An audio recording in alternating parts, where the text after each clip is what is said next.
छत्रपती शिवाजी महाराजांच्या जन्मोत्सवाच्या या सोहळ्याचा प्रसंग ज्यांच्या वतीनं हा आजचा कार्यक्रम आयोजित केला जातोय ते सुवर्णयुग तरुण मंडळ, इथं उपस्थित असलेले श्रीमंत दगडूशेठ गणपती मंडळाचे विश्वस्त महेशजी सूर्यवंशी, सुवर्णयुग मंडळाचे अध्यक्ष प्रकाशजी चव्हाण, उपाध्यक्ष सौरभजी रायकर, पदाधिकारी अमोलजी चव्हाण, मंगेशजी सूर्यवंशी, सचिनजी आखाट आणि उपस्थित आपण सर्व. 350 वर्षापूर्वी छत्रपती शिवाजी महाराजांनी स्वराज्य उभा केलं, पण उभा केलं म्हणण्या इतपत हे सहज झालं का? शिवजन्मापूर्वीचा महाराष्ट्र जर आपण बघितला तर त्या पार्श्वभूमीवर छत्रपती शिवाजी महाराजांचं कार्य हे विलक्षण आहे. खर तर औरंगजेब शिवछत्रपतींचे स्वराज्य उद्ध्वस्त करण्यासाठी जंग पछाडत राहिला. आपल्या आयुष्याचे काही वर्ष त्यांनी या सह्याद्रीच्या दऱ्याखोऱ्यात घालवली. त्याला स्वराज्य नेस्तनाभूत करायचं, स्वराज्य उद्ध्वस्त करायचं होतं. पण औरंगजेबाला स्वराज्यच का उद्ध्वस्त करायचं होतं? स्वराज्याच्या आजूबाजूला अनेक अशी राष्ट्र होती. इराणचा शाह तसाच होता, अफगाणिस्तान तसंच होतं, मिर्जापूरची आदिलशाही आहे, नगरची निजामशाही आहे, गोळकोंड्याची कुतुबशाही आहे. ते घ्यावं ना, त्यांनी इराण जिंकावं, अफगाणिस्तान जिंकावं, आदिलशाही, निजामशाही, गोळकोंड्याची कुतुबशाही. पण औरंगजेब स्वराज्याचाच पाठलाग सातत्यानं करतोय, स्वराज्याच उद्ध्वस्त करायच्या पाठीशी धावतोय. याचं कारण काय? औरंगजेबाने याचं उत्तर दिलंय. इराणचं राज्य शहापासचा, विजापूरचं राज्य आदिलशहाचा, नगरचं राज्य निजामशहाचा, गोळकोंड्याचं राज्य कुतुबशहाचा. पण महाराष्ट्रातलं स्वराज्य पुन्हा राजा, सुलतान, सम्राट व बादशाहचं राज्य नाही, तर ते रयतेचं राज्य आहे. आणि जिथं रयतेचं राज्य असतं तिथं माणसं मरायला आणि मारायला कधी मागं पुढं बघत नाही. आणि सगळ्यात मोठा धोका तो हा आहे, कारण हा स्वराज्याचा प्रयोग जर सगळीकडे पसरला तर दिल्लीचं तख्तही बचावणार नाही, ही भीती औरंगजेबाला. आणि खरंय होते, तो बुंदेलखंडाचा छत्रसाल बुंदेला मोगलांची चाकरी करत होता, पण त्याचा स्वाभिमान जागा झाला. ती लाचारी त्याला सहन होईना. त्यांनी मोगलांची चाकरी सोडली आणि तो थेट महाराजांकडे आला. महाराजांकडे त्यांनी चाकरी करायची इच्छा प्रदर्शित केली. आणि महाराज म्हणाले, छत्रसाल चाकरी कसले करता? जे आम्ही इथं महाराष्ट्रात उभा केलं ते तुम्ही बुंदेलखंडात जाऊन करा. आणि महाराजांकडनं प्रेरणा घेऊन बुंदेलखंडामध्ये छत्रसाल गेला आणि त्यांनी बुंदेलखंड स्वतंत्र केला. औरंगजेबाची भीती खरीच होती. हा स्वराज्याचा प्रयोग जर सगळीकडे पसरला तर दिल्लीचा तख्तही बचावणार नाही. अगदी खरं होतं. पण जेम्स डग्लस 1885 मध्ये अराउंड द बॉम्बे नावाच्या ग्रंथामध्ये असं लिहितो की अरे, या राजांना आयुष्य कमी पडलं रे, हे महाराज आणखी थोडे जगते ना. नशीब हा राजा जमिनीवर जन्माला आला. हा राजा जर पाण्यावर जन्माला आला असताना तर 150 वर्ष राज्य करणं लांब राहिलं. इंग्रजांना हिंदुस्थानचा नीट चेहरा सुद्धा बघता आला असता. कोण सांगतोय? James Douglas. आणि खरंय होतेच, अगदी खरं. महाराजांनी सगळ्यात पहिला विचार केला, या भूमीमध्ये राज्य नव्हती असं नाही. विजयनगरचं हिंदू साम्राज्य होतं, देवगिरीचं राज्य होतं, पण उद्ध्वस्त झालं. आपणही स्वराज्य उभा करतो आहोत, पण कदाचित तेही नाही. हे स्वराज्य चिरंतन राहिलं पाहिजे. महाराजांनी पहिला विचार केला, स्वराज्याला धोका कुठून? आणि महाराजांच्या लक्षात आलं, स्वराज्याला धोका जमिनीवरनं नाही, स्वराज्याला धोका समुद्रावरनं. परवा मुंबईवर 26/11चा दहशतवादी हल्ला झाला आणि मग आम्हाला कळालं महाराज म्हणत होते ते खरं होतं. महाराष्ट्राला धोका जमिनीवरनं नाही, महाराष्ट्राला धोका समुद्रावरनं. महाराजांनी म्हणूनच सम्राट चंद्रगुप्तानंतर हिंदुस्थानात स्वतःच पहिलं आरमार उभारलं. या हिंदुस्थानात आधी आरमार होती, चौल राजाची होती, कलिंग राजाची होती, पण गेल्या 1000 वर्षात आरमार उभा करणारे पहिले राजे छत्रपती शिवाजी महाराज. खर तर दर्यावर बेपना हुकूमत निर्माण करा हे होतच, पण त्यापेक्षा स्वराज्य सुरक्षित करा. पण त्याहून पुढचा धोका महाराजांना जाणवला. रामचंद्र पंत अमात्य या अमात्यांनी महाराजांची इंग्रजांच्या बद्दलची भूमिका लिहून ठेवली आहे. महाराज म्हणतात हे इंग्रज म्हणजे साहूकार, त्यांना भूमी स्थळाची माया फार, घेतले स्थळ सोडतील ना हे आत्ताच उखडले पाहिजे. इंग्रजांचा धोका पहिला ओळखणारा राजा छत्रपती शिवाजी महाराज. पण गंमत बघा, औरंगजेबाला त्याच्या सरदारांनी इंग्रजांच्या धोक्याची जाणीव करून दिली.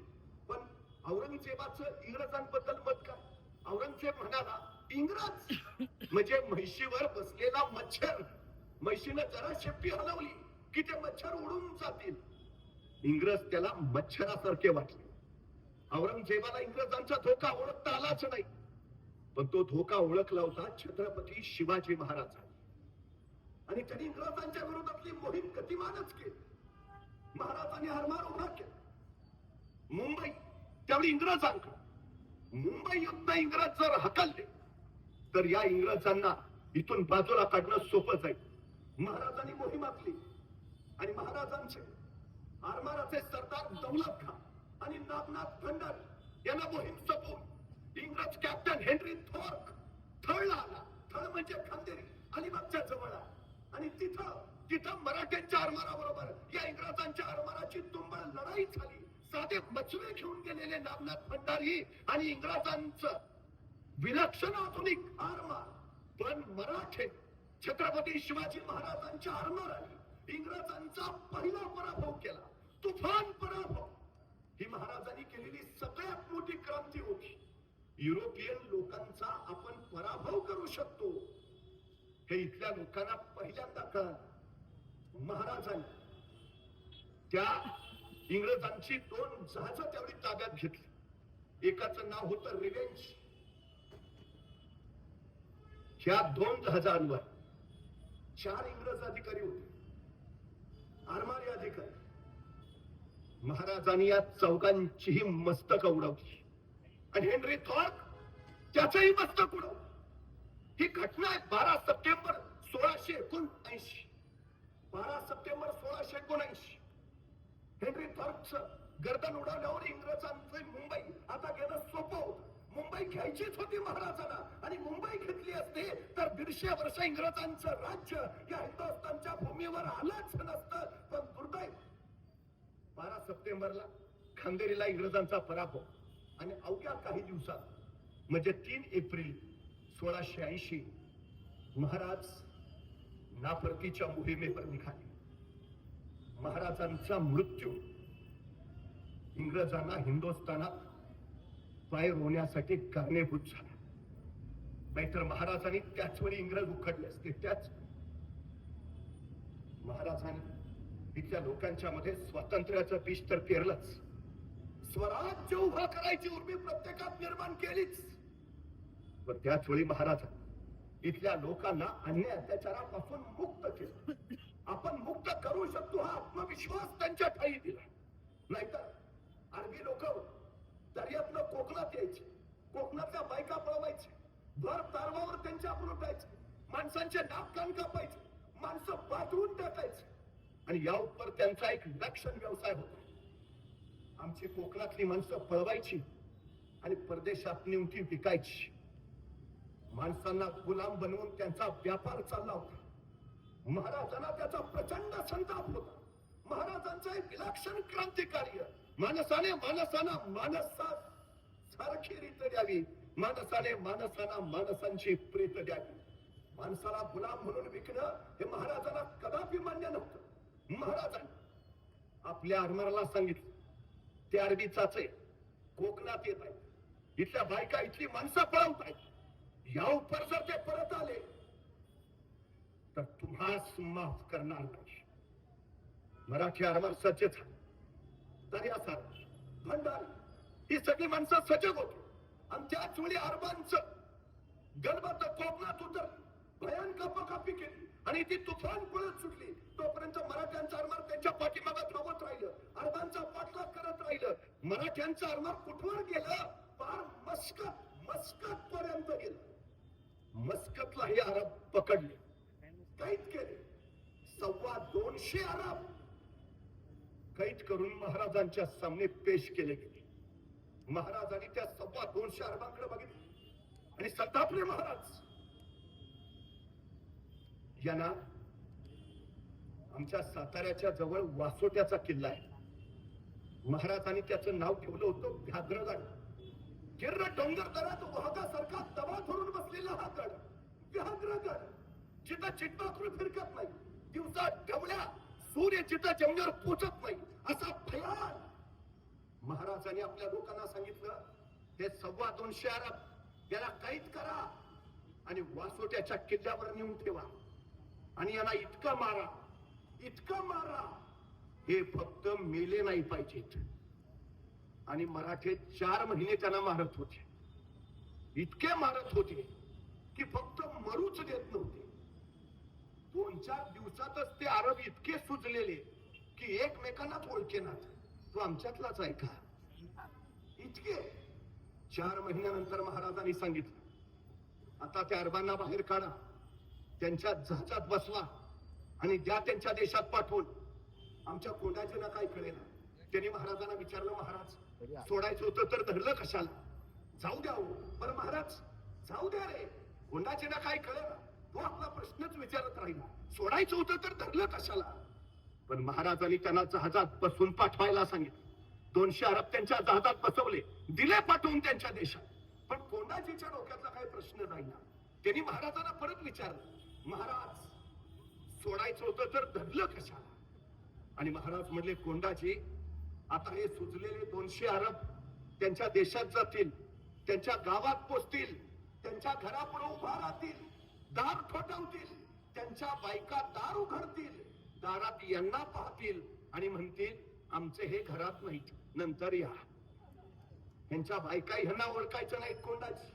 आणि उद्या परत जर कोणी या हिंदुस्थानकडे तिरक्या नजरनं आला, पहिला हा अडवा जाईल, कुठे निघालाय? नको, आमची काय हालत केली, नको, महाराष्ट्रात नको. ताप नाही परत महाराष्ट्राकडे तिरक्या नजर नको बघायची. महाराजांनी जी बेपणा भीती शत्रूच्या उरात अशी बसवली, पुन्हा कोकणातलं गुलामांचा व्यापार झाला नाही, परत माणसाला कुणी गुलाम म्हणून विकला नाही. महाराजांनी केलेलं हे विलक्षण क्रांतिकार्य होतं, विलक्षण क्रांतिकार. दर्यावर बेपणा हुकूमत निर्माण करण्याबरोबरच महाराजांनी एक विलक्षण सह्याद्रीच्या सामर्थ्याचा साक्षात्कार शत्रूला घडवला होता, पूर्ण शत्रूला. ज्यांनी हिंदुस्थानचा शेवटचा घास गिळला, तो एल्फिस्टन असा म्हणतो की 6500 मैल लांबीवर इंग्लंड नावाच्या देशातनं आम्ही मुठभर इंग्रज आलो आणि 2000 मैल लांब आणि 1500 मैल रुंद असणाऱ्या या हिंदुस्थानवर आम्ही 150 वर्ष राज्य केलं. आमचं आम्हालाच कळेना, आम्हाला हे कसं शक्य झालं. पण कसं शक्य झालं हे सांगताना एल्फिस्टन लिहितो, इथल्या लोकांकडे बुद्धी नाही असं नाही, इथल्या लोकांकडे सामर्थ्य नाही असं नाही, इथल्या लोकांकडे शौर्य नाही असं नाही, इथल्या लोकांकडे सगळं आहे, पण या सगळ्याचा वापर देशासाठी करायचा असतो हेच इथली माणसं विसरलीत. त्या देशातल्या एकाच माणसाला कळालं, या सगळ्या सामर्थ्याचा वापर देशासाठी करायचा. त्या महापुरुषाचं नाव आहे छत्रपती शिवाजी महाराज. आणि इथली माणसं त्याच शिवाजी राजांना विसरली, म्हणून आम्हाला इथं 150 वर्ष राज्य करता आलं. शिवरायांच्या विचारांचा जागर का व्हायला हवा? इंग्रजांच्या नजर कैदेत नेताजी सुभाषचंद्र बोस अडकले. नजर कैदेत असताना त्यांच्या हाती शिवचरित्र आहे. शिवचरित्र वाचताना आग्र्याहून सुटका या प्रकरणावर त्यांची नजर रेंगाळली.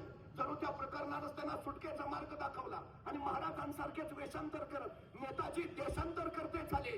बाहेर जाऊन त्यांनी आझाद हिंद फौजेची उभारणी केली आणि आझाद हिंद फौजेच्या आझाद हिंद सैनिकांना त्यांनी स्वातंत्र्याचा महामंत्र दिला. नेताजी सांगतात, हिंदुस्थानचं स्वातंत्र्य मिळवण्याचा आणि मिळवलेलं स्वातंत्र्य टिकवण्याचा एकच महामंत्र आहे, छत्रपती शिवाजी महाराज. एवढं मोठं विलक्षण आहे. हे एवढं सगळं सामर्थ्य विश्व आमच्या ठाई आहे, एवढं मोठं. इथं पराक्रमाचा एक एक धडा गिरवत महाराजांनी इथल्या रयतेमध्ये विश्वास निर्माण केला. आपण राज्य निर्माण करू शकतो. अफजल खानावरच्या विजयानं तर रयतेमध्ये प्रचंड मोठा आत्मविश्वास निर्माण झाला. महाराजांनी खान मारला आणि तत्काळ झेप घेत सातारा प्रांत, कराड प्रांत, कोल्हापूर प्रांत काबीज केला. 1 डिसेंबर 1659 महाराजांनी पन्हाळ्यावर भगवा फडकवला, पन्हाळा काबीज केला. सगळ्यात महत्वाची गोष्ट, महाराज कोल्हापूर प्रांतात आहेत आणि त्याच वेळी अफजल खानाच्या मृत्यूला हादरलेल्या विजापूर बडी बेगम साहेब स्वराज्यावर पुन्हा एकदा मोठा डाव टाकला. सिद्धी जोहर 65,000 ची फौज घेऊन स्वराज्यावर चाल करून आला. महाराज त्यावेळी मिरज प्रांतात आहेत. आता 65,000 फौजनिशी सिद्धी जोहर येतोय म्हटल्यावर महाराजांनी काय करायला हवं? मिरज सोडून पटकन आज स्वराज्यात सुरक्षित स्थळी यायला हवं. पण असं घडत नाही. महाराजांचं वैशिष्ट्य आहे, महाराजांनी एकही लढाई स्वराज्याच्या आत केलेली नाही, एकही, अजिबात. सगळ्या लढाया स्वराज्याच्या बाहेर, अगदीच अडचण आली तर स्वराज्याच्या सीमेवर, पण स्वराज्याला कोणतंही नुकसान होणार नाही आणि रयतेला कुठलाही त्रास होणार नाही याची काळजी महाराजांनी सदैव घेतली. महाराज स्वराज्यात आले असते तर सिद्धी जवळ 65,000 फौजनिशी स्वराज्य उद्ध्वस्त करीत आहात घुसला असता. महाराजांनी ठरवलं, सिद्धी जवळ स्वराज्यात नव्हे, स्वराज्याच्या सीमेवर थांबला पाहिजे. महाराजांनी मिरज सोडलं आणि महाराज पन्हाळ्यावर आले. महाराज पन्हाळ्यावर आहेत म्हटल्यावर सिद्धी जवळ पन्हाळ्याकडे वळाला आणि 65,000 फौजेचा पन्हाळ्याला वेढा पडला. सह्याद्री सिंह सिद्धी जोहरच्या पिठात अडकला. महाराज पन्हाळ्यावर काय देत, तिथं सिद्धीची 65,000 ची फौज आणि त्याच वेळी उत्तरेतून औरंगजेबाचा सक्का मामा अबू तलीब मिर्झा शाइस्ता खां पुण्यावर चाल करून आला. शाइस्ता खां ते प्रति औरंगजेब 1,30,000ची फौज घेऊन आला. 1,30,000 म्हणजे महाराष्ट्रावर एकाच वेळी सिद्धीचे 65 आणि शाइस्ता खानचे 1,30,000 असं 1,95,000चं सैन्य आहे. 1,95,000चं सैन्य आणि राजे कैदेत आहेत. आणि स्वराज्याचं सैन्य किती आहे त्यावेळी? फक्त 12,000. फक्त 12,000. 1,95,000 दुश्मन महाराष्ट्रावर कोसळलाय आणि हे 12,000 ना भ्याले, ना मागे सरले, ना निराशेत गेले, झुंजात राहिले, लढत राहिले. राजे नाहीत, हातबल झाले नाही, आपणच राजे उभा राहिले. महाराजांचं सगळ्यात मोठं क्रांतिकार्य कुठलं माहिती? महाराजांनी उभा केलेली ही माणसं. अनेक राजांनी गिरिदुर्ग बांधले, अनेक राजांनी जलदुर्ग उभारले, अनेक राजांनी भूदुर्ग तयार केले, पण माझ्या राजांनी नरदुर्ग घडवले. कुणी घ्यावो, तानाची बाजी, येसाची, कोंडाची, कडतोची, प्रत्येकाचं आयुष्य सांगेल कसं जगावं, कसं मरावं. नॅशनल कॅरेक्टर्स तयार केलीत महाराजांनी, राष्ट्रीय चारित्र्य घडवलंय. 1,95,000 फौजेच्या समोर फक्त 12,000 राजे कैदेत. काय जिद्द असेल या लोकांची, काय जिद्द पेरली असेल महाराजांनी या लोकांना. महाराणा प्रताप सिंहाकडे त्यांचा सेनापती भामाशाह धावत आला. ठाकूरजी गजब हुआ, क्या हुआ? जहांगीर येतोय, 1,00,000ची फौज घेऊन येतोय. बर मग काय आपल्यावर 1,00,000ची फौज घेऊन हल्ला करायला येतोय? ओके, मग ठाकूरजी आपले फक्त 15,000 आहेत. बर मग असं काय करतात ठाकूरजी? त्यांचे 1,00,000 आहेत, आपले फक्त 15,000 आहेत. अरे हो की मग? अहो ठाकूरजी, त्यांचे 1,00,000 आहेत, आपले फक्त 15,000 आहेत. कसे टिकणार? असं आहे का? मग चला मी येतो तुमच्या बरोबर. मी येतो तुमच्या बरोबर. त्याने काय होईल? 15,000 एक हो, ते 1,00,000 आहे. महाराणा प्रताप सिंह म्हटले तसं नव्हे, मी 1,00,000 आणि तुम्ही 15,000. किती झालो? 1,15,000. अरे ते तर फक्त 1,00,000 आहे. चला, ती स्वतःला 1,00,000 समजायची जी जिगर आहे ना, ती जिगर फिरली महाराजांनी इथल्या मावळ्यांमध्ये. ती जिगर. अहो, इथल्या पुणे परिसरातल्या शेतकऱ्यांनी शाहिस्ता खान आला म्हटलं आणि स्वतःच्या उभ्या रानातली पिकं जाळून टाकली. स्वतःच्या कवताच्या गंजी पेटवून दिल्या. अन्न धान्य गायब. त्याला कोणी सांगितलं नव्हतं. महानगरपालिकेनं नोटीस नव्हती काढली. महाराज तर कैदेत आहे, सांगायला कुणी नाहीच आहे. मग हे का केलं पुणे परिसरातल्या लोकांनी? शाहिस्ता खानाच्या घोड्यांना चारा मिळता कामा नये आणि त्याच्या सैनिकांना धनधान्य मिळता कामा नये. न सांगता इथल्या रयतेने केलेली ही कृती आहे. ही जबाबदारी फक्त राजांची नाही, ही जबाबदारी आपल्या प्रत्येकाची आहे. प्रत्येकाची. महाराज घोड्यावरनं निघाले. एका शेताच्या बांधावर एक शेतकऱ्याचं पोरग शेताची राखण करताय आणि त्याच वेळी त्यांना तो घोडेस्वार दिसला. त्या पोराला आपली जबाबदारी माहिती आहे. तो घोडेस्वार अनोळखी वाटला आणि ते एवढंच पोरग त्या घोडेस्वाराच्या पुढे उभा राहिलं. कोण? कुठून आला? कुठं निघाला? तो घोडेस्वार म्हणला, ए चल हट रे, ऐ खबरदार, जर टाच मारून याल पुढे चिंदड्या उडवीन राई राई एवढ्या. गुडघे एवढं पोरग सांगतंय. काय जिगर फिरली असेल हो? माझी जबाबदारी आहे, माझी. इथला प्रत्येक जण स्वराज्यासाठी वाटेल ते करायला तयार होता. छत्रपती शिवाजी महाराज आग्र्याच्या कैदेत अडकले. इथं असलेल्या मिर्झा राजा जयसिंगाने सगळ्या परिस्थितीचा कानोसा घेतला. पण त्याच वेळी औरंगजेबानं मिर्झाला पत्र पाठवलं, माझ्या कैदेत असणाऱ्या शिवाजी राजाला ठार मारू का? आणि मिर्झा राजानं जबाब पाठवला, तुमच्या कैदेत असणाऱ्या शिवाजी राजांना ठार मारून काही उपयोग होणार नाही, कारण त्या शिवाजी राजांनी त्यांच्यासारखे हजारो शिवाजी तो तयार करून ठेवलेत. एक शिवाजी राजे गेले म्हणून महाराष्ट्राला फरक पडणार नाही. काय कार्य आहे महाराजांचं? इथला प्रत्येक जण शिवराय म्हणून उभा आहे. इथला प्रत्येक जण स्वराज्याच्या रक्षणासाठी उभा आहे. हे विलक्षण काय? शाहिस्ता खान पुण्यात आला. महाराजांच्याच लाल महालात त्यांनी डेरा टाकला. पुण्यात शहराला पूर्ण तटबंदी, पूर्ण बंदोबस्त. काही दिवस त्यांनी असेच घालवले. नाही घालवले तर औरंगजेब पुढची मोहीम देणार. त्यामुळे निवांत राहिलेलं बरं. पण आता इथं आलोच आहे तर काहीतरी काम केलं पाहिजे. म्हणून शाहिस्ता खानानं आपल्या सरदारांची बैठक बोलावली. आपल्या सरदारांना विचार, ऐसा कौन सा किला है जो जल से जल लिया जा सकता हो? म्हणजे उगाच वेळ जायला नको, सोप्यातला सोपा किल्ला काढा म्हणजे पटकन घेता येईल आणि किल्ला घेतला असं औरंगजेबाला सांगता येईल. आणि मग त्याचा सरदार म्हणाला, हुजूर एक किल्ला.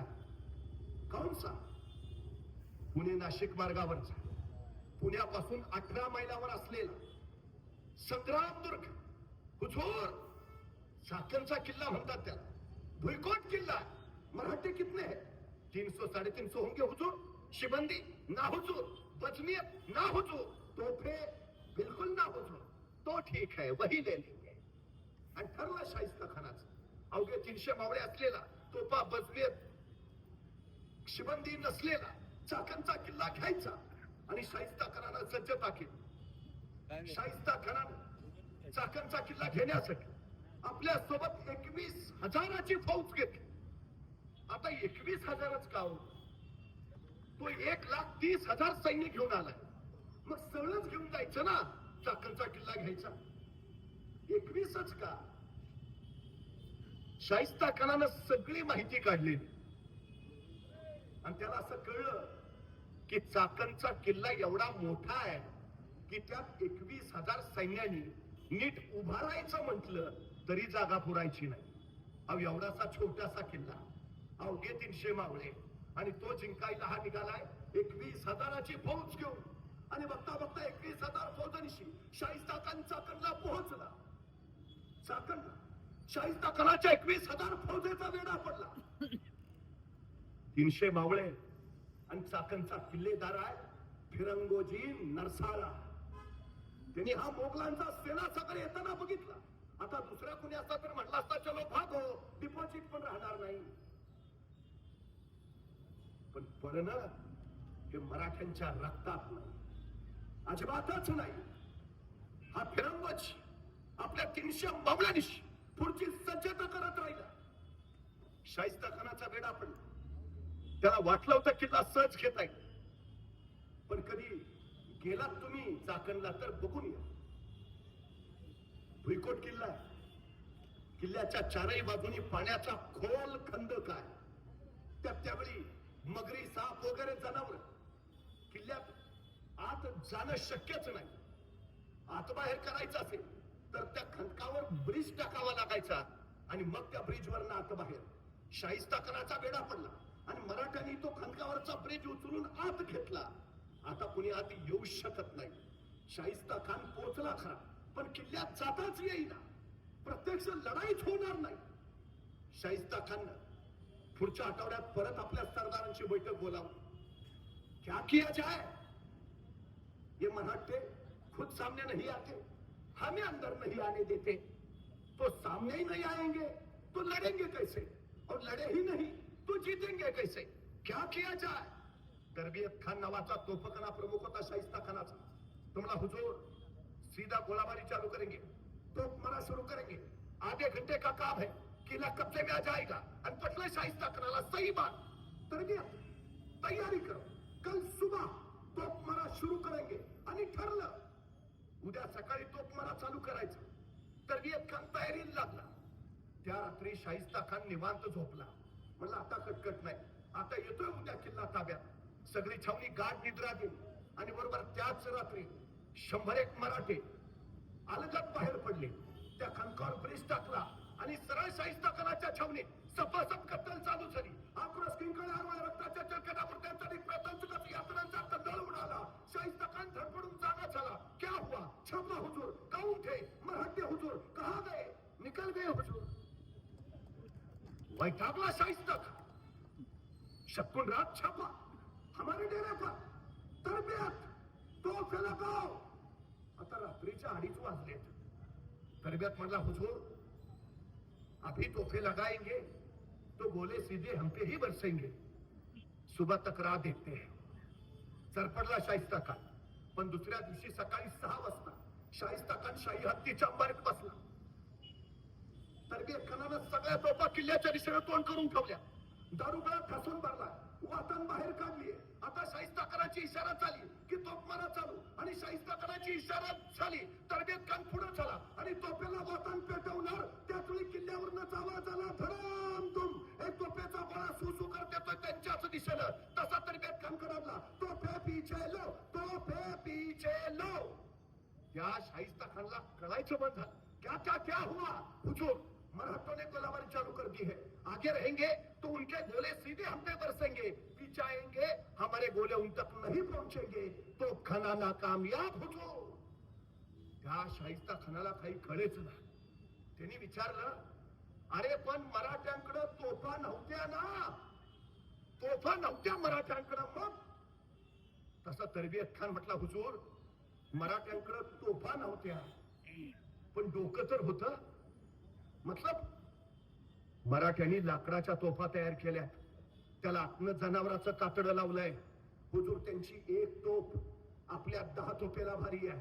ठीक, तोफा तयार केल्या तोफा तयार. दारुगोळा कुठनं आणला? तसा तरबियत खान म्हटला, मग रात्री छापा कशाला टाकले?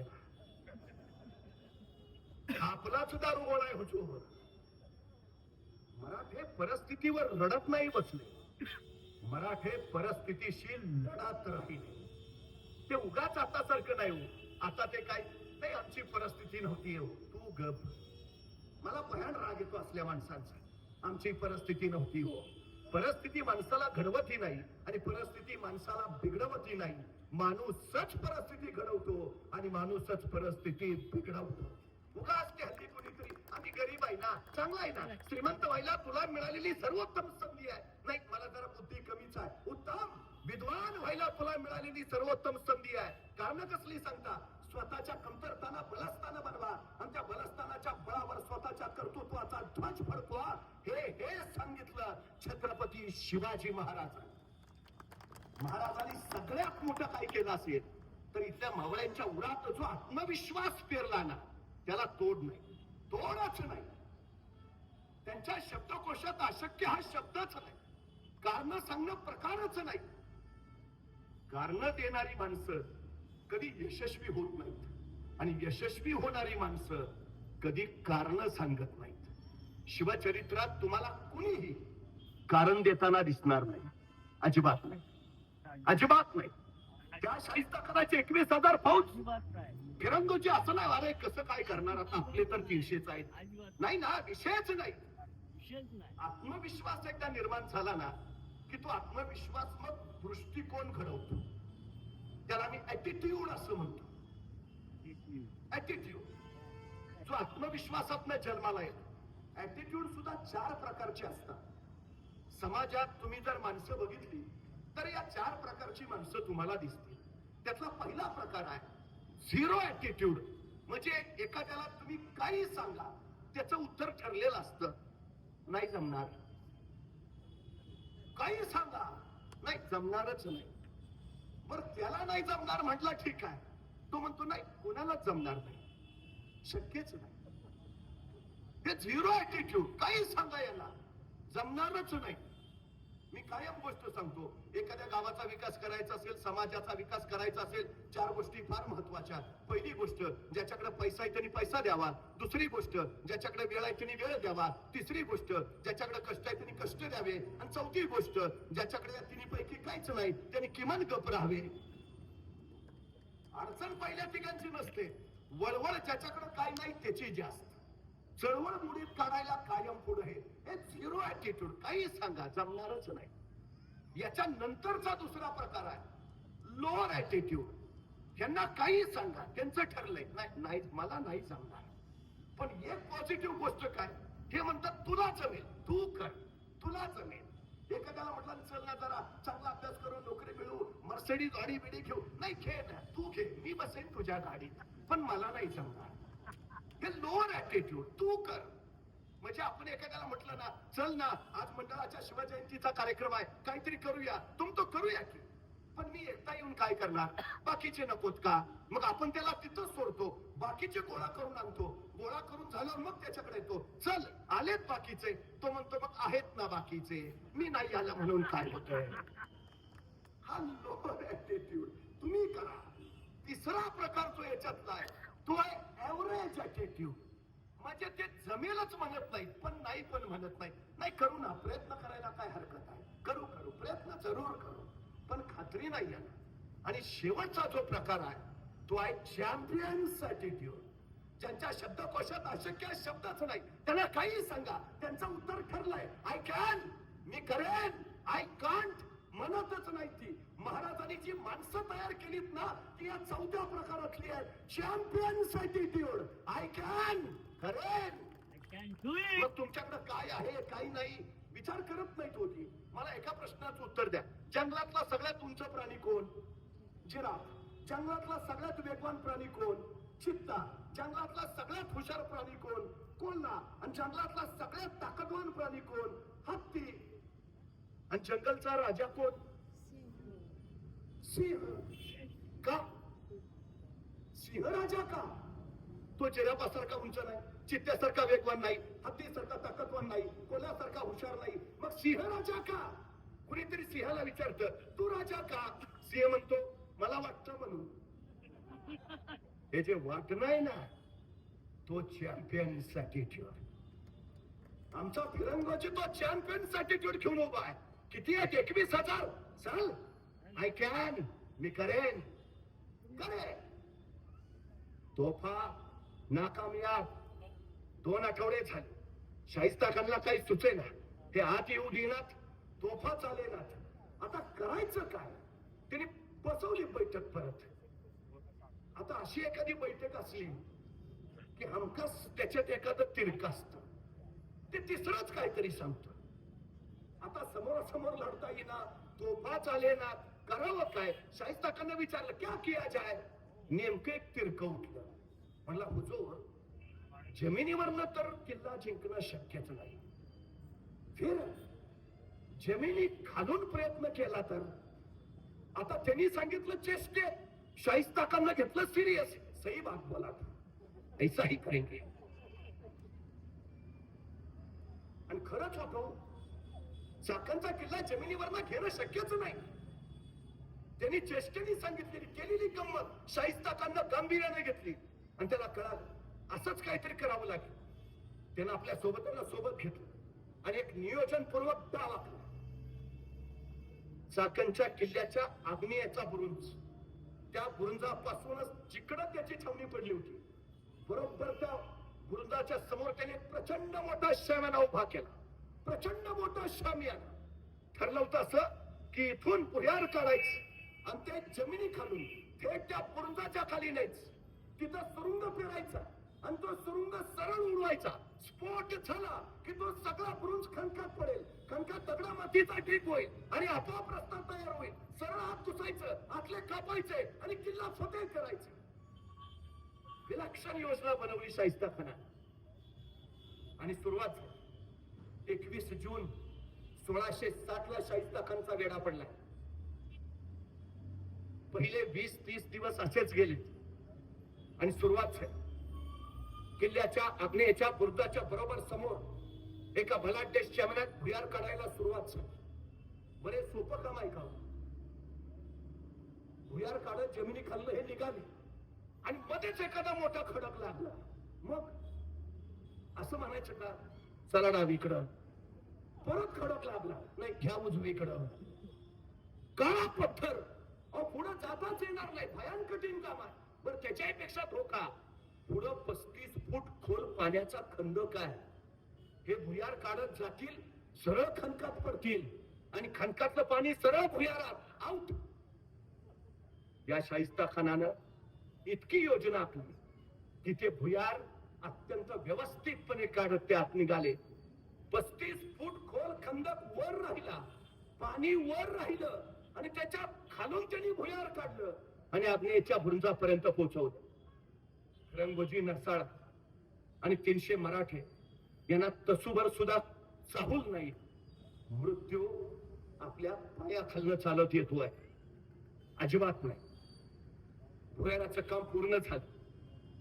शाहिस्ता खानाला कल्पना केली. शाहिस्ता खानानं आपली 2 माणसं सुरुंग घेऊन त्या भुयारात पाठवली.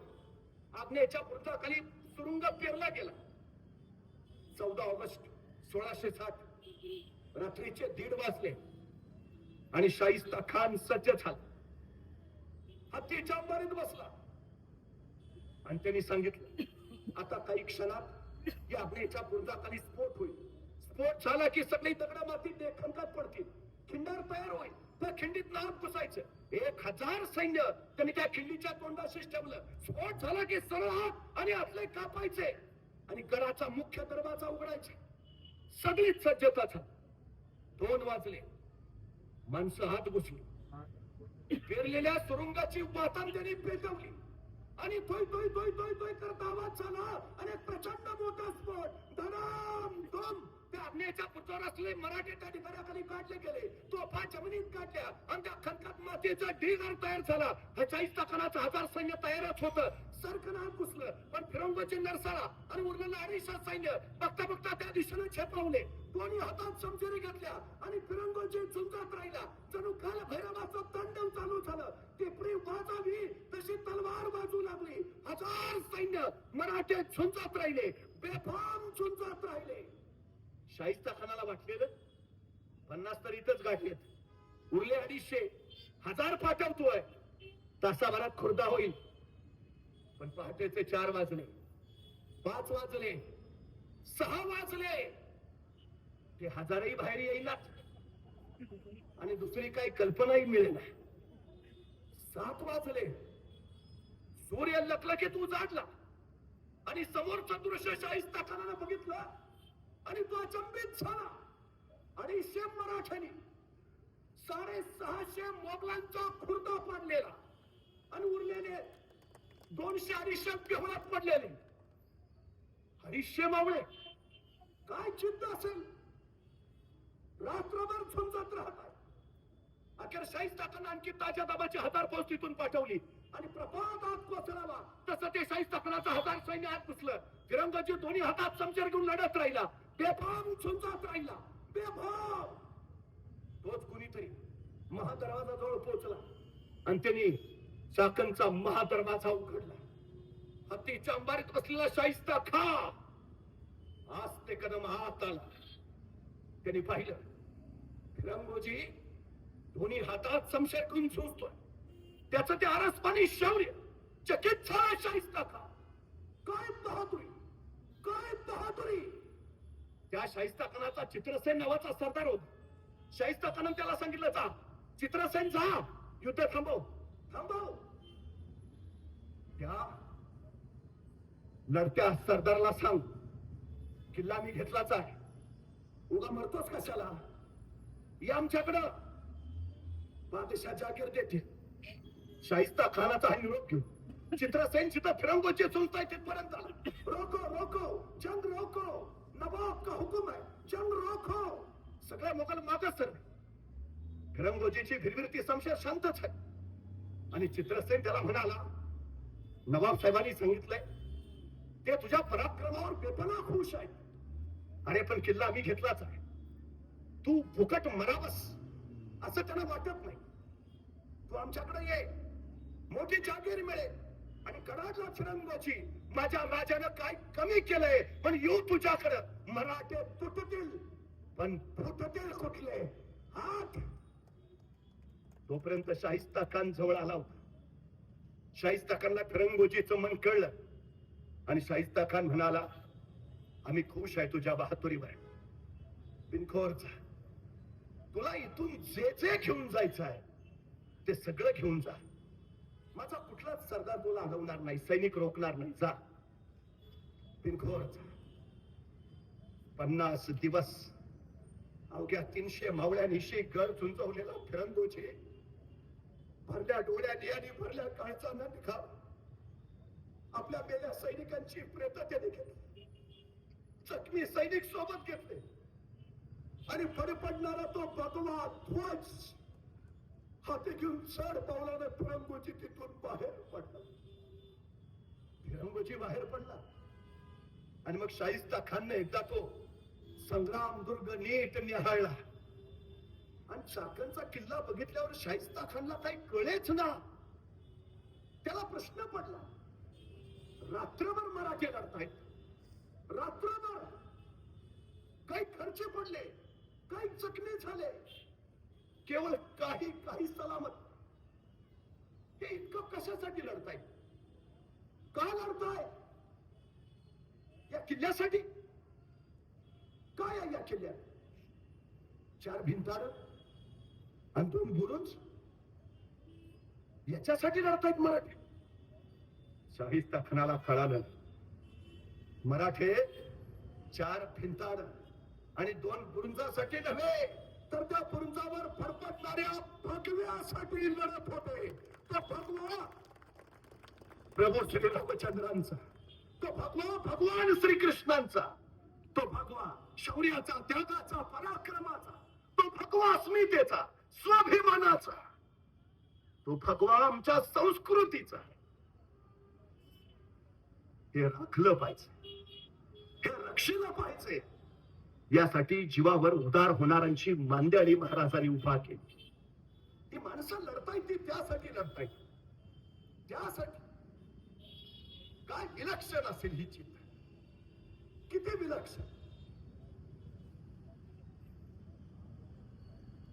इकडं फिरंगोजी चाकणमधनं बाहेर पडले, तिकडं महाराज सिद्धीच्या वेड्यातनं सुटले आणि 12 जुलै त्या दिवशी सुटलेले महाराज 15 ऑगस्ट 1660च्या आधी 2-3 दिवस राजगडावर येऊन थांबले.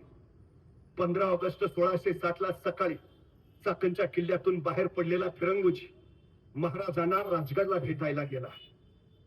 महाराजांची भेट घेतली आणि महाराजांसमोर फिरंगोजी मान खाली घालून उभा राहिला आणि महाराजांना म्हणाला, राज, म्या कम नशिब्यानं कोट कमावला. राज, म्या कम नशिब्यानं कोट कमावला.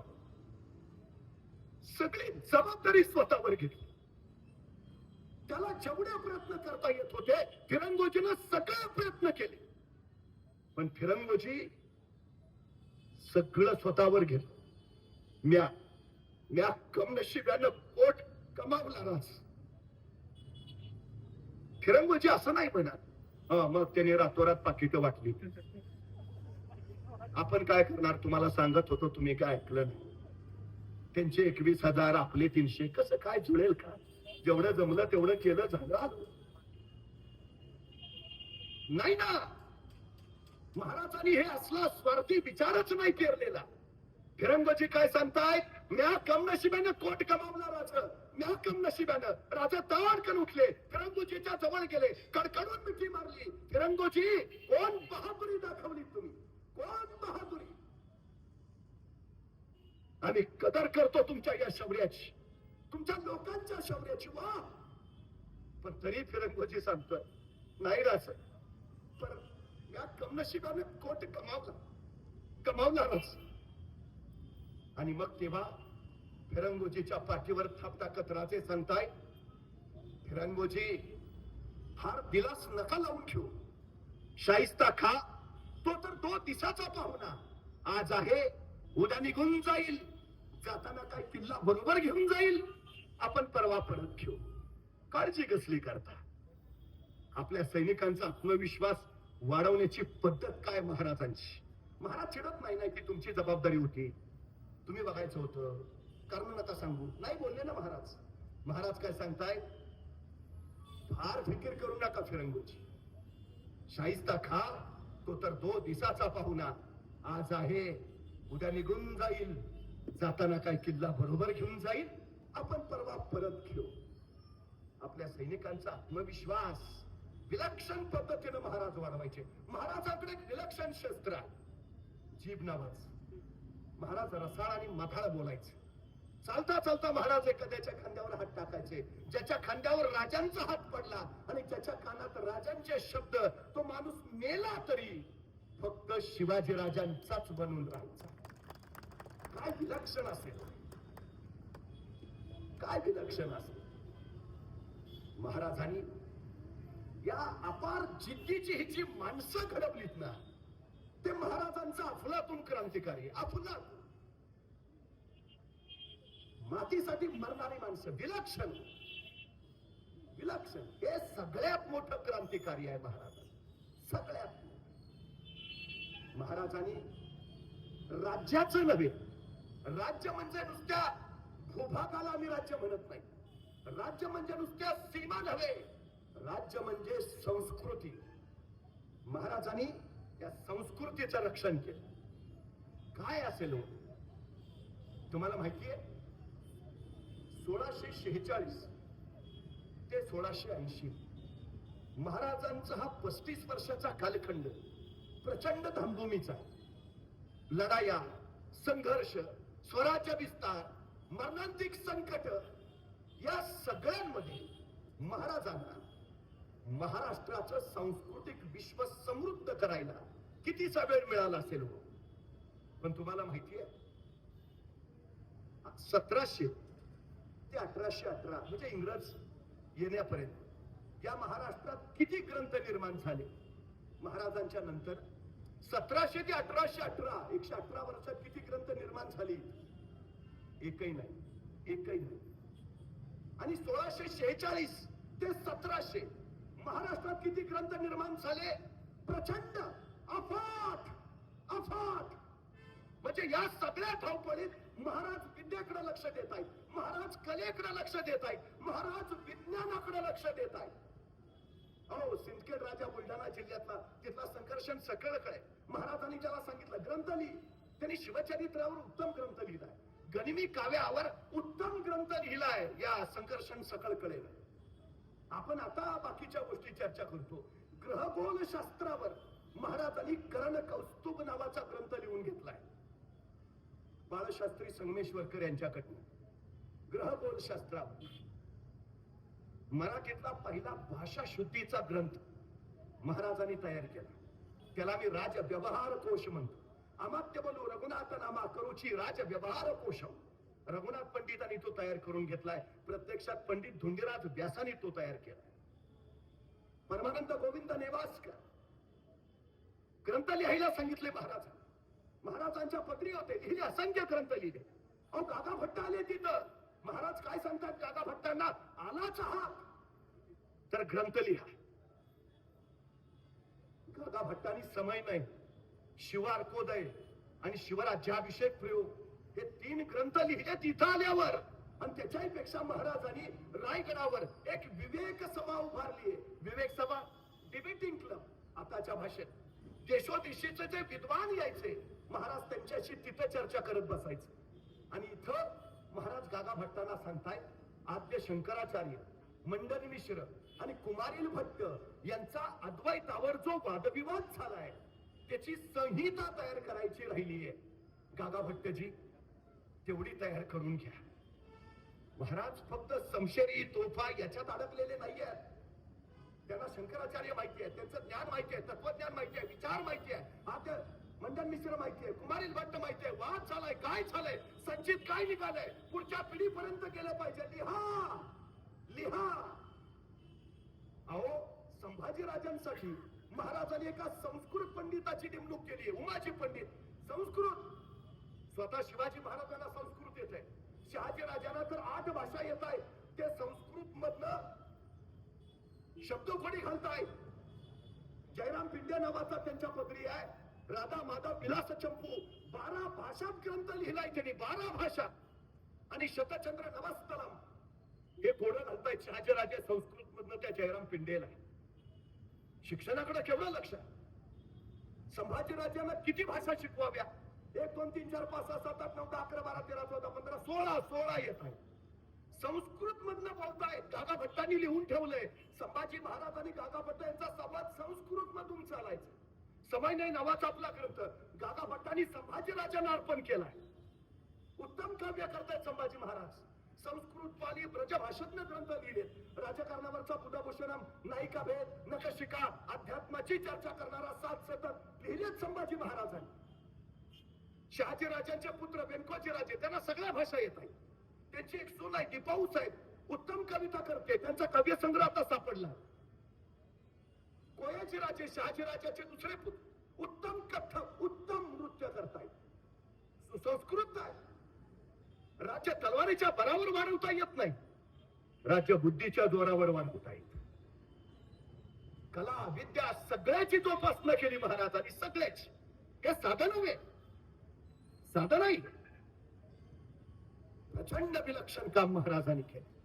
प्रचंड. अनेक मंदिरं महाराजांनी बांधली, सुंदर सुंदर घाट बांधले आणि किल्ले अप्रतिम. सर्वोत्तम अभियंते होते महाराज. काही वर्षापूर्वी स्वित्झर्लंड मधल्या झुरिचला जगातल्या सर्वोत्तम किल्ल्यांचं प्रदर्शन भरलं होतं. आणि त्यात माझ्या महाराष्ट्रातला किल्ला होता.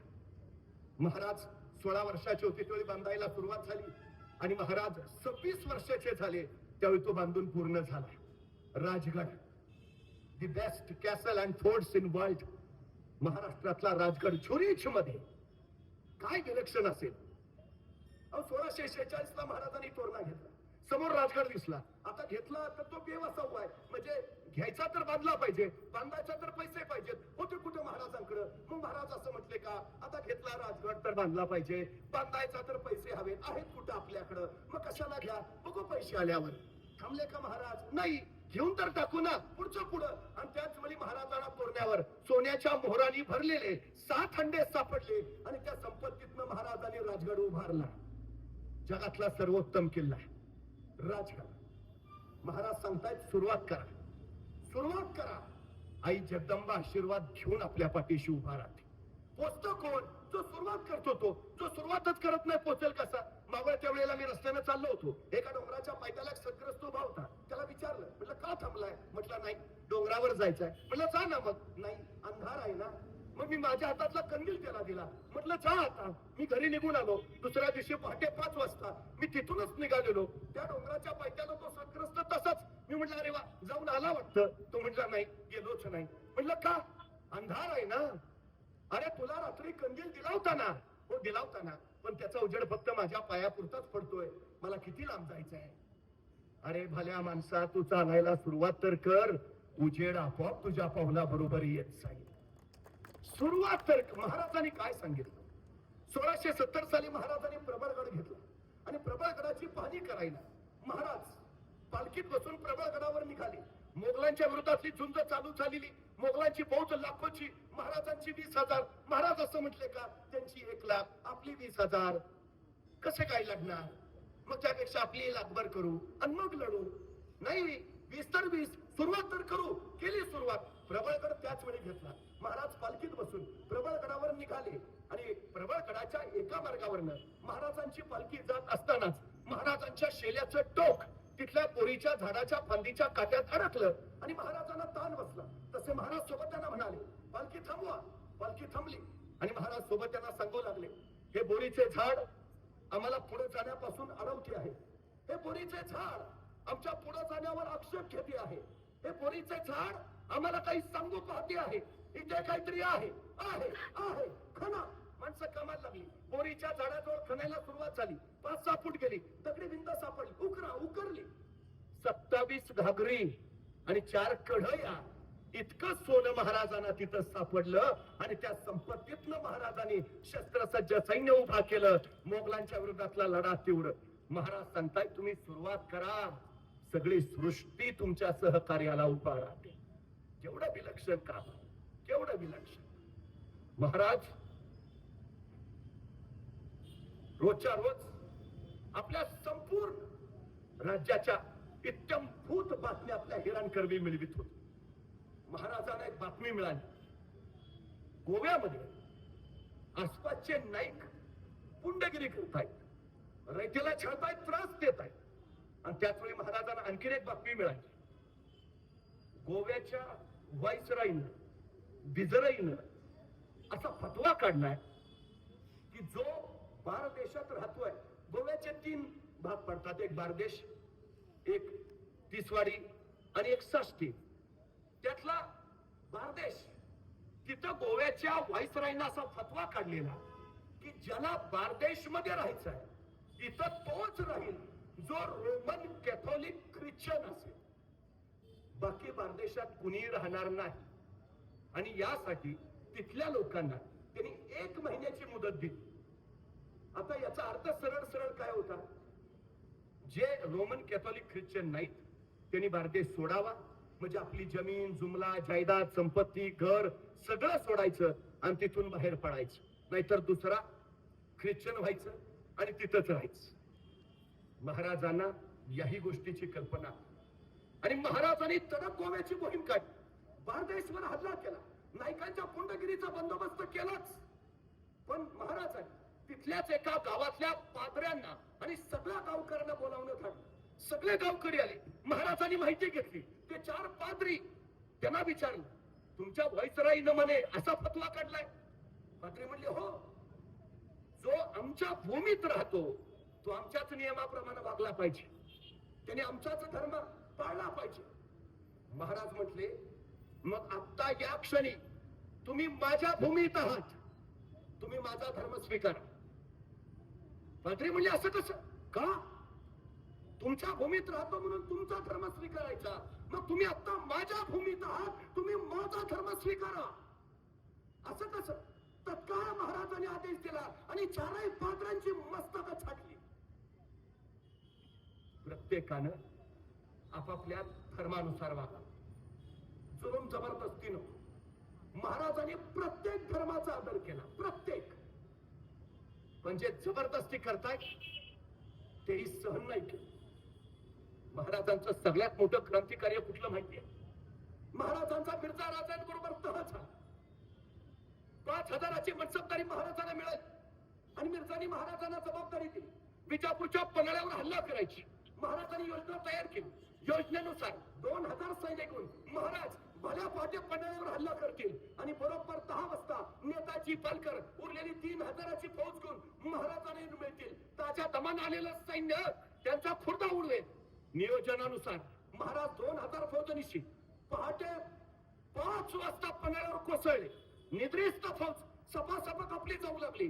पण तोपर्यंत आदिलशाहीचं सैन्य सावध झालं. 2,000 मर्दांपुढे बेफाम फौज उभा राहिल्या. बळ तुकडं पडू लागलं. महाराज नेताजींची वाट बघत होते. 9 वाजले, 10 वाजले, 11 वाजले, 12 वाजले. नेताजींचा पत्ता नाही. 1000 मराठे कापले गेले. अखेर महाराजांनी माघार घेतली. अर्ध्या वाटेत नेतोजी भेटली आणि संतापलेले महाराज म्हणाले, नेतोजी, समयास कैसे पावला नाही.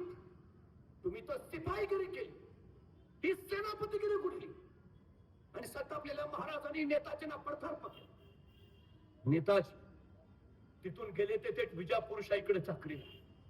त्याच्यानंतर महाराज आग्र्याला गेले. नेताजी मिर्झा राजाच्या सांगण्यावर नंतर मोगलाईमध्ये आला. तो बीड जिल्ह्यातल्या धारूरच्या किल्ल्यावर होता आणि त्याच वेळी महाराज औरंगजेबाच्या हातावर पुरी देऊन आग्र्यातनं निसटले. महाराज निसटल्यानंतर औरंगजेबानं पहिली कृती काय केली असेल तर धारूरला असणाऱ्या नेतोजींना कैद केलं. शिवाजी राजे सुटले, प्रति शिवाजी सुटता कामा नये. नेतोजींना त्यांनी कैद केलं. तब्बल 4 दिवस नेताजींचा अनन्वित छळ चालू होता. अनन्वित छळ. त्या छळापासून मुक्तता मिळण्याचा एकच मार्ग होता, धर्म बदलायचा, इस्लाम धर्म स्वीकारायचा. इतिहासकार लिहून ठेवतात, उशीतनं कापूस बाहेर यावा तसं नेतोजींच्या कातड्यातनं मांस बाहेर आलं. प्रचंड छळ सोसला आणि अखेर एका क्षणी नेतोजींनी निर्णय घेतला, फिर सलामत तो पगडी 50. त्याने औरंगजेबाला धर्मांतरासाठी होकार कळवला आणि नेतोजींचं धर्मांतर झालं. नेतोजी पालकरांचे मोहम्मद कुली खान झाले. औरंगजेबानं त्यांना कामगिरीवर पाठवलं. एकदा नव्हे, दोनदा नव्हे, नेताजींनी तब्बल 7 वेळा पळून जायचा प्रयत्न केला. 7 वेळा, पण पकडले गेले. अखेर औरंगजेबाने नेताजी पालकरांची म्हणजे मोहम्मद कुली खानाची नेमणूक काबूल कंदहार प्रांतावर केली. 9 वर्ष नेताजी काबूल कंदहार प्रांतात होते. 1667 ते 1676 औरंगजेब स्वराज्यावर एक एक सरदार ठरत होता, पण सगळे अपयशी ठरत होते, सगळे अपयशी. अखेर औरंगजेबाला आठवण आली, मोहम्मद कुली खान, नेताजी पालकर, दिलेर खाना सोबत औरंगजेबाने नेताजी पालकरला स्वराज्यावर धाडलं. दिलेर खान आणि नेताजी निघाले. बुर्हानपूरला छावणी पडली आणि पश्चातापात झालेल्या नेताजींनी बुर्हानपुरातून झेप घेतली. ते नेताजी सरळ महाराजांच्या रायगडावर पोहोचले, सोबत पुत्र जानोजी पालकर.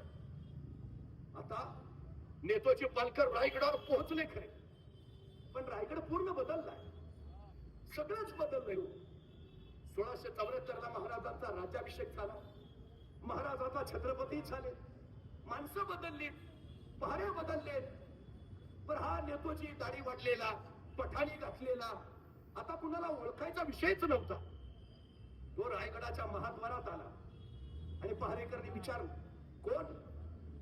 मी नेताजी. त्याच्या त्या अवताराकडे बघून कुणी विश्वासच ठेवेना. मोहम्मद कुली खान. काय? राजांना भेटायचं. अरे असे कसे राजे भेटतील? तुम्ही फक्त राजांना जाऊन सांगा नेताजी आले. राजाने बोलावलं तर आत येईल, नाही बोलावलं तर इथूनच परत जाईल. अखेर पहारेकरी राजाकडे पोहोचला. राजा, कोणी नेताजी आहेत. अंधार कर उठले महाराज. आलो, चला. आणि झपाझप पावलं टाकत महाराज महाद्वारात आले. नेतोजींच्या समोर उभा राहिले. क्षणभर दोघं एकमेकांना पाहत राहिले. नेतोजी अंतर्बाह्य बदललेला, दाढी वाढलेली, पठाणी घातलेली, तो मोहम्मद कुली खान. क्षणभर नेतोजींच्या डोळ्यातनं खळदिशा अश्रू सुटला आणि नेतोजी महाराजांना म्हणाले, महाराज मी तुमचाच ना. आणि महाराज समोर नेतोजींना कडकडून मिठी मारली. नेतोजी तुम्ही आमचेच, तुम्ही कालही आमचे होता, तुम्ही आजही आमचे आहात आणि तुम्ही उद्याही आमचेच राहणार.